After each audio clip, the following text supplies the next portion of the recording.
আসসালামু আলাইকুম, সবাইকে স্বাগত জানাচ্ছি দ্য ফ্রেন্ডশিপ ডায়েরিতে। গরম পড়েছে প্রচণ্ড, আর এই প্রচণ্ড গরমে কিছুই যেন খেতে ইচ্ছা করে না, কিন্তু ঠান্ডা ঠান্ডা ড্রিঙ্কস, শরবত এগুলো যদি চোখের সামনে থাকে বা পাওয়া যায় তাহলে তো কথাই নেই। একদম এই গরমে মন প্রাণ কলিজা ঠান্ডা করার মতো একটা ড্রিঙ্কসের রেসিপি আজকে আমি নিয়ে এসেছি, ঠান্ডা ঠান্ডা লাচ্ছির রেসিপি।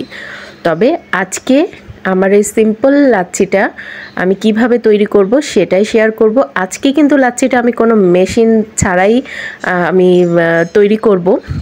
মেশিন ছাড়াই কিন্তু আপনারা একদম রেস্টুরেন্টের টেস্টে পাবেন এই লাচ্ছিটা। তো পুরো ভিডিওটি না টেনে দেখতে থাকুন।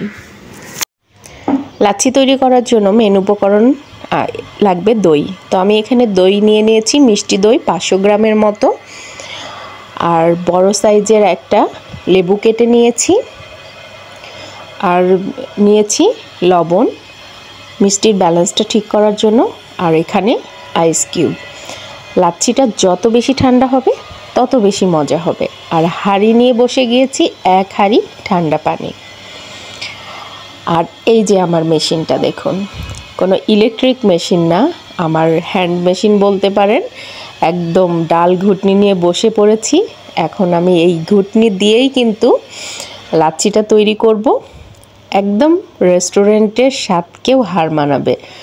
মনেই হবে না যে আমি ব্লেন্ডার মেশিনে করেছি নাকি ডাল ঘুটনি দিয়ে আমি লাচ্ছিটা তৈরি করেছি।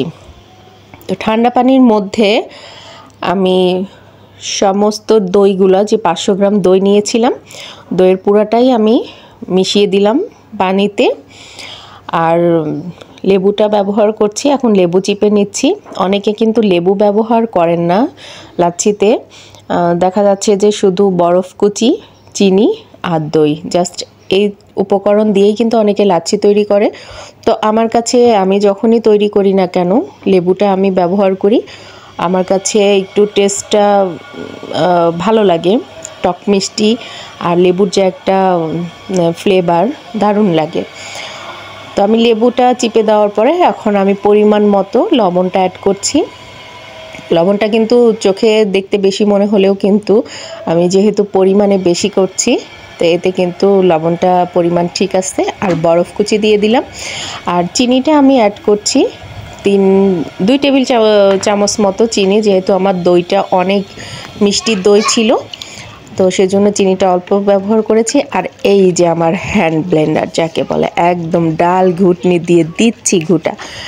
এই ডাল ঘুটনি দিয়ে ঘুটে ঘুটেই তৈরি হচ্ছে আমার লাচ্ছি। তো দেখুন, এইভাবে যত ঘোটা যাবে তত কিন্তু লাচ্ছির ফেনা উঠবে।